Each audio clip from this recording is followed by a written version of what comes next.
Right, it's the 5th day of February 2022. Good evening, ladies and gentlemen, from whatever part of the country you are watching us from. I must remind you that this is the day that everyone, particularly the African continent, has been waiting for. The finals of the African Cup of Nations is set to kick-start at exactly 10 p.m. In the next 57 minutes. We will be looking at who is going to carry out the day, looking at Mo Salah meeting Sadio Mane, that is Egypt playing against Senegal. That is what we are following up for you also on our news, sports news. But also, of course, on that, we also have a couple of more stories here in the country and also looking at what is making headline in the coast. My name is SHADRACK OGEGA. Felix Otieno is my sign language interpreter. Welcome on board, and let's move together. Now, we start it off on a political note where Deputy President William Ruto, together with the Kenya Kwanza Alliance Brigade, today toured Vihiga County in a series of rallies after celebrating Musalia Mudavadi's homecoming at Vihiga Cultural Grounds, a fortnight after he declared willingness to work with the Deputy President William Ruto. The leaders first attended a church service before they embarked on a series of rallies across Vihiga County, where they took time to drum up support for their camp, as well as also castigating the ODM leader Raila Odinga. Take a look. Nikitaka mambo iende sawasawa pamoja na nyinyi, lazima niende nitafute Omwami Musalia Mudavadi tuketi pamoja. Na kwa sababu mimi ni mtu ambaye nafuata amri, nilienda nikanyenyekea kwa Omwami Musalia Mudavadi tukaongea, na mimi nataka niwashukuru sana kwa sababu hiyo ilikuwa ni ushauri wenu kama watu wa hapa Vihiga. Kama ni lazima mtuletee na ni lazima tuwe na viongozi wa kutoka Mount Kenya, tuko na kina Ndindi Nyoro, tuko na vijana ambao wanaweza kuwa pia marais. We want to tell President Uhuru Kenyatta, umebaki na miezi 2. Pack your belongings and go to Gatundu. Kama ni lazima mtuletee na ni lazima tuwe na viongozi wa kutoka Mount Kenya, tuko na kina Ndindi Nyoro, tuko na vijana ambao wanaweza kuwa pia marais. Isikuwe tu ni wewe peke yako. Na mimi nakasirishwa kwa sababu sisi wakati Mheshimiwa President alishikana mkono na handshake na Mheshimiwa Raila, sisi wote tuliunga mkono. Na rais naibu wake ni William Ruto. Raila mtu ambaye alikuwa chini wake alikuwa Musalia Mudavadi. So wale wadosi wawili vile walishikana tulifurahia. Sasa hao watu wa mkono pia wameshikana handshake yao hapa chini, wale wazee wanaanza kukasirika na hawa. Sasa Bishop ombea hao watu. Tunataka tuulize Wakenya wetu ama watu wetu wa hapa Ingo. Mnataka muingie kwa serikali, what is your entry point? Mnaingia kama sweeper, kama messenger, kama nani? Tunaelewana? Si nataka tuunde serikali, lakini pia tunasema kazi ni kazi. Sasa kile mimi nataka niambie watu wa Western hivi, just because I've been out of government, mimi na Musalia tumeketi, tumesema wale wanatutusi, wale wanatupigia kelele, chura haitazuia ng'ombe kunywa maji. Sisi tumeangalia kule tunaenda, tunajua kule tunatoka, na tunajua kule tuliko. Na kwa nguvu zenu, nothing is impossible. Now, moving on to another matter here, Education CS Professor George Magua has assured KCPE and KCSE students that the national examination is going as planned and nothing is going to happen. And the CS was speaking today after commissioning new classrooms constructed at Aldina Visram Secondary School in Mombasa County, where he emphasized on the need of much preparedness by parents, teachers, and students ahead of next month's examination. Sharon Yakundi reports.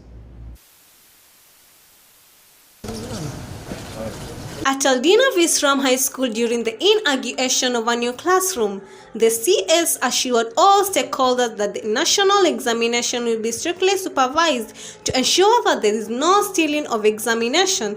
He also assured students in areas facing security challenges that their government will ensure that they get maximum security. They are less than 50%. So it is now a story that is 6 years old, and I'm actually a little bit rattled at your question, because the government has ensured that there is no leakage of the exams. And this being a transition year, I want to assure you that the security of those examinations shall take utmost priority. I'm also happy that even in areas which are unstable, when it comes to the examinations of their children, do you hear them taking exams? They don't take.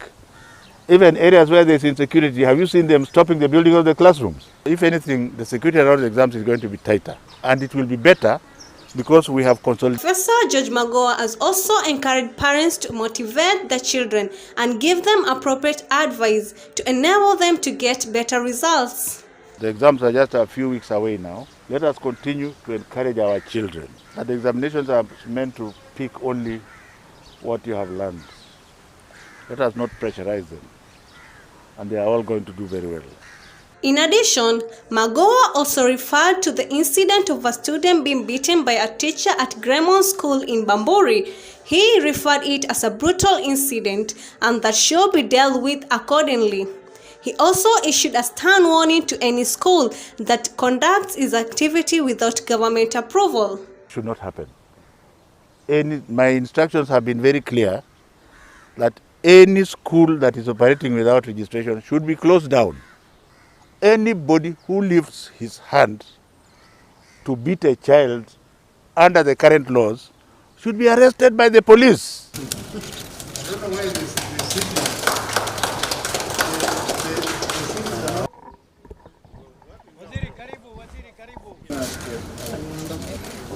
for everybody and everyone, unless you have special permission. Reporting from Boss TV, I'm Sharon Nyakundi. Now, out from matters about the national examination, let's look at another important matter that will be happening as from tomorrow. And the country is set to host a major international conference on harmonization of the curriculum and training of health professionals starting next week. The conference will be officially opened by President Uhuru Kenyatta, which is set also to bring together delegates from over 99 countries. The meeting, whose theme is equates to today's health workforce for the future, is said to be hosted by the Ministry of Health and amongst other health stakeholders. And according to this as well, it's one of a kind, which brings together professional trainers in the private sector and faith-based organization, the Kenyan government and regional governments as well. Take a look. There will be a conference at Sarova White Sands which will be focusing in training medical practitioners post-COVID tomorrow. In case of a pandemic, how prepared are we as a region? How prepared are we as a country to address such challenges? Because at that particular time, point in time, health workers also were to be protected. Some of them were not able to go for work because of the age limit, and therefore patients were exposed. They did not have people to attend to them. Number two, you are looking at the issue of protecting the health worker and taking care of the patient. Therefore, much of the focus is repositioning. That is to address any issues that we will get the worst and the best experiences from all the practitioners across the globe, what they did, what challenges faced them, and how they handled such challenges. This conference, which 24 countries are participating, will be officially commenced by His Excellency the President of Kenya, Uhuru Kenyatta. The repositioning of the health workforce for tomorrow and the future, it's a very broad topic that we as a country, Kenya, we've been really looking forward to ensure that we are able to produce the health workforce that is fit for the purpose, for our health priorities, for our health needs in this country.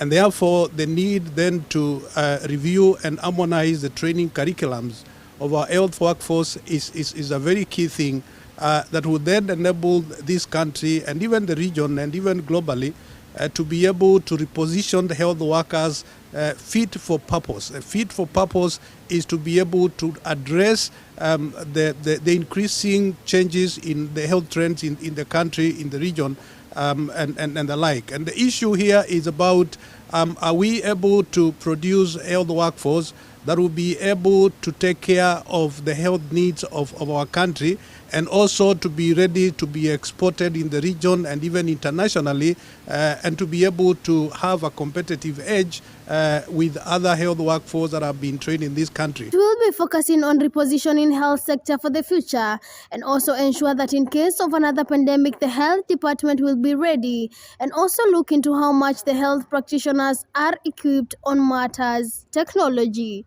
The conference attracts a registration capacity of 1,000. We expect 300 participants to be online, and we expect a total of 800 participants to be present here. We do have dorms where we are going to have the main conference, which will get about 500 participants. We do have another one across, which will be streaming live. Njerumasi, Boss TV, Mombasa.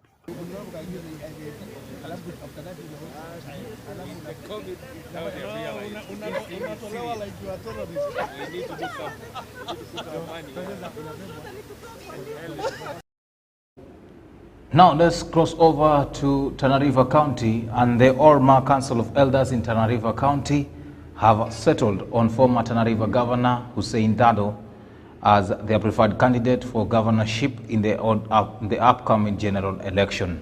The Orma Elders are now urging Bura Member of Parliament Ali Wario to join hands with them and advising him to shovel his ambitions and contest for the parliamentary seat.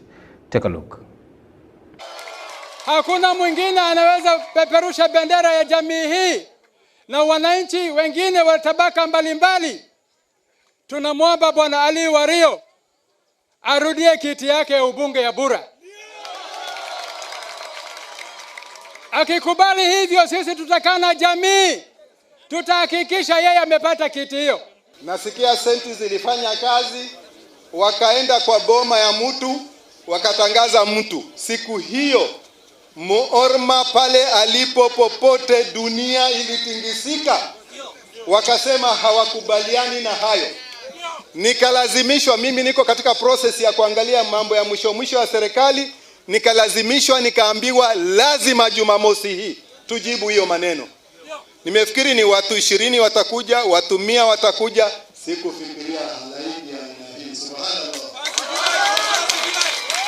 Sasa hii watu leo wamesema chaguo la jamii ili tuombe na jamii wengine ni Ambassador Hussein Dado. Now, out from that, let's now look at what is happening in the world of sports. And after 51 games, 24 teams have been whittled down to just 2. Senegal and Egypt meet in the final of the African Cup of Nations.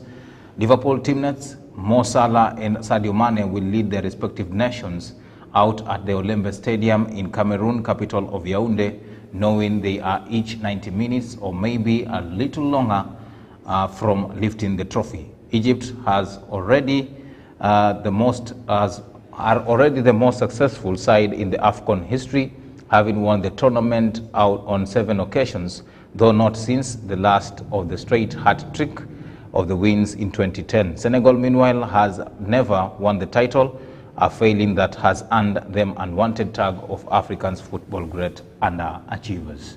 Let's listen in to one of the coaches speaking about that match. Would have had a good chance to go through a bit further as well. So far, a really successful tournament for our boys, and will be exciting. Now it's obviously not so easy